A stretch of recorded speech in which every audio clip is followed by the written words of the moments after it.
अस्सलाम वालेकुम। 28 मई 1998 को जब पाकिस्तान ने भारत के 5 एटमी धमाकों के जवाब में 6 एटमी धमाके किए तो मुल्क में शायद हर शख्स को इल्म था कि आगे अब मुश्किल वक्त आने वाला है।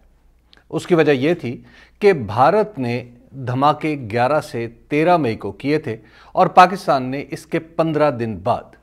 इन 15 दिनों में अखबार पढ़ने वाले हर शख्स को इल्म हो गया था कि पाकिस्तान को एटमी धमाकों की कीमत बहरहाल अदा करना पड़ेगी। नवाज शरीफ साहब जो उस वक्त वज़ीर आज़म थे, मोहतात से बयानात दे रहे थे। एक इंटरव्यू में उन्होंने कहा कि हम अंधाधुंध भारत के पीछे नहीं चलेंगे। साथ ये भी कहा कि भारतीय धमाकों से खित्ते में ताकत का तवाज़ुन बिगड़ गया है।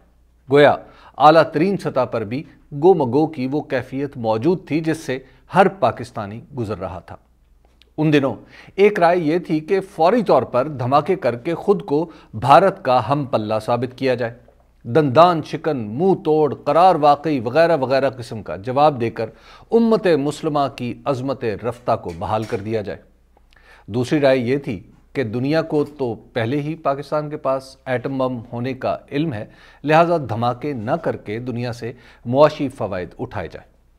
उस वक्त भी पाकिस्तान की मुआशी सूरत हाल दगरगूं थी और ऐसे में अमरीकी सदर बिल क्लिंटन की तरफ से धमाके न करने की सूरत में मुआशी इमदाद की पेशकश भी खासी दिलकश लगती थी। ये अंदाज़ा भी सभी को था कि धमाके करने की सूरत में अमरीका की तरफ से कुछ पाबंदियां भी लग सकती हैं। इस माहौल में जब एटमी धमाके किए गए तो मुल्क भर में खुशी और खदशात दोनों ही अपनी अपनी जगह मौजूद थे। उस ज़माने में मुझे ऐसा लगता था कि पाकिस्तान एटमी धमाके करे या ना करे, हर दो सूरतों में कुछ फ़ायदा और कुछ नुकसान है। मेरी राय जितनी गैर अहम 2024 में है, 1998 में भी इतनी ही गैर अहम थी, लेकिन थी। मेरे नज़दीक फ़ायदा सियासी था और नुकसान हकीकी। सियासी फ़ायदा ये था कि दुनिया भारत के मुकाबले में पाकिस्तान को नज़रअंदाज नहीं कर पाएगी। ख़दशा ये था कि पाकिस्तान के रियासती ढांचे में एटमी क़ुव्वत बनने के बाद के असरात व नताइज का अंदाज़ा लगाने की सलाहियत ही नहीं, इसलिए हम शायद फंस जाएंगे और सियासी फ़वाइद भी ख़त्म हो जाएंगे। धमाके करने के फौरी बाद तो आलमी सतह पर कुछ ज़्यादा पेचीदगी इसलिए नहीं पैदा हुई कि भारत ने ऐसा करने में पहल की थी। इसके बाद पेचीदगियाँ बढ़ती चली गईं। बदकिस्मती से एटमी क़ुव्वत बनने के सिर्फ 6 बरस के बाद यानी 2004 में ही वो वक्त आ गया। अमेरिका ने कुछ सबूत पेश कर दिए कि पाकिस्तान के एटमी प्रोग्राम के सरबराह डॉक्टर अब्दुल कदीर खान हसास एटमी राजों को छुपाए रखने का हक अदा नहीं कर पाए। इसके बाद जो हुआ सबने देखा। डॉक्टर साहब ने न सिर्फ खुद टीवी पर आकर अपने फ़राइज़ पूरी तरह अदा न कर सकने का एतराफ़ किया, बल्कि कौम से माफ़ी भी मांगी। उसके बाद डॉक्टर खान मीडिया पर बहुत कुछ कहते रहे, अपनी कौम से शिकवा भी करते रहे, लेकिन उन्होंने जो कुछ किया पाकिस्तान के लिए मुश्किल खड़ी कर गया। 28 मई 1998 को जब पाकिस्तान के एटमी धमाकों की खबर आई तो पूरे मुल्क में इत्तेहाद की एक फ़िज़ा ने जन्म लिया था। नवाज शरीफ साहब को मुल्क में ज़बरदस्त सियासी हमायत हासिल हो गई। उनके बारे में ये तासुर बन गया कि शायद अब मुस्तक़बिल करीब में कोई उनका मुकाबला नहीं कर पाएगा। ये तासुर उन्होंने खुद ही ख़त्म कर डाला। उन्होंने पे दर पे 3 ऐसे इक़दामात किए कि ये सारी हमायत यकलख्त हवा हो गई।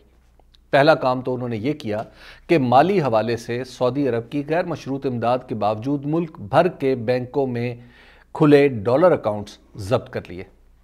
इस फैसले की तह में हुकूमत का ये खदशा था कि शायद लोग एटमी धमाकों के बाद फौरी तौर पर अकाउंट्स में पड़े डॉलर निकलवा लेंगे और मुल्क का बैंकिंग सिस्टम बैठ जाएगा।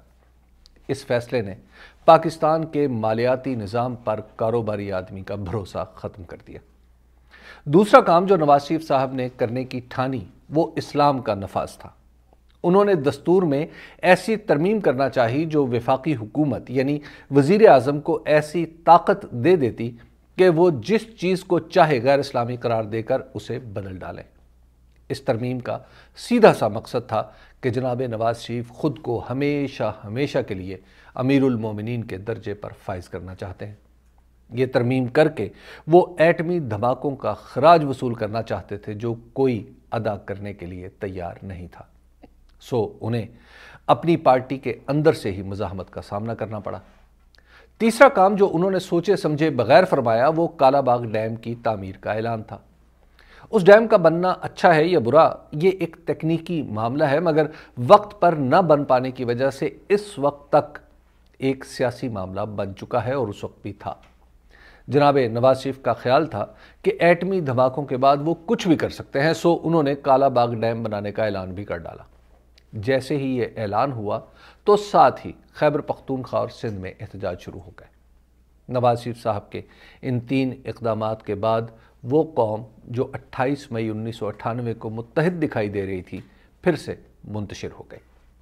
نواز شریف صاحب نے جو کچھ 28 مئی کو کمایا تھا صرف 2 مہینوں میں ٹھکانے لگا دیا۔ جب ہوش آیا تو خزانہ خالی تھا، درآمدات کی ادائیگیوں کے لیے ڈالر نہیں تھے، اور ہم ایٹمی قوت تھے۔ پاکستان اور بھارت کے ایٹمی دھماکوں کے بعد بر صغیر میں یہ تصور زور پکڑنے لگا تھا کہ اب دونوں ملکوں میں جنگ نہیں ہوگی۔ 29 مئی 1998 کو امریکی صدر بل کلنٹن نے جہاں دونوں ملکوں پر کچھ معاشی پابندیاں لگائی تھیں، وہیں انہیں مسائل حل کرنے کے لیے بات چیت شروع کرنے کے لیے بھی کہا تھا۔ امریکی صدر کے اس بیان کے بعد دونوں ملکوں کو امید ہوئی کہ آپس میں مل بیٹھیں تو شاید عالمی دباؤ کچھ کم ہو جائے۔ اس پس منظر میں بھارتی وزیر اعظم اٹل بہاری واجپئی پاکستان آئے۔ دونوں ملکوں کے تعلقات میں بہتری کی امید نظر آنے لگی تو پاکستان کی طرف سے کارگل والی حماقت ہو گئی۔ یہ تصور کہ دونوں ملکوں میں ایٹمی ہتھیاروں کی وجہ سے جنگ نہیں ہوگی ختم ہو گیا۔ نہ صرف جنگ ہوئی بلکہ اسے ختم کرانے کے لیے ایٹمی پاکستان کو امریکہ کی ثالثی مانگنا پڑ گئی۔ کارگل کا جھگڑا بھارت کے ساتھ تو ختم ہو گیا مگر پاکستان کے اندر بڑھتا چلا گیا۔ یوں نواز شریف جو سیاسی طور پر کمزور پڑ چکے تھے یوں نکالے گئے جیسے کبھی تھے ہی نہیں۔ ایٹمی پاکستان غریب تر ہو گیا، کمزور تر ہو گیا۔ پاکستان کی تاریخ سیاسی اور معاشی عدم استحکام سے بھری پڑی ہے۔ یوں کہیے کہ استحکام ایک عارضی وقفہ ہے، ورنہ اصل کیفیت بحران کی ہے۔ ایٹمی دھماکوں کے بعد تو ایسا لگتا ہے کہ ملک بھر میں بحرانی کیفیت مستقل ہو گئی ہے۔ اس میں استحکام کا وقفہ بھی نہیں رہا۔ سازشی نظریات اپنی جگہ، لیکن حقیقت یہ ہے کہ یہ سب کچھ ملک کے اندر ہی ہو رہا ہے۔ ہم نے ایٹم بم تو بنا لیا مگر معاشی طور پر نیچے سے نیچے چلے گئے۔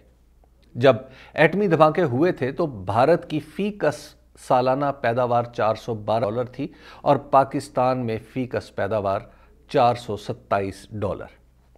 2024 میں حالات یہ ہیں کہ بھارت میں فی کس سالانہ پیداوار 6.5 گنا بڑھ کر $2,721 فی کس ہے، اور پاکستان میں 4 گنا اضافے کے بعد $1,680 سالانہ۔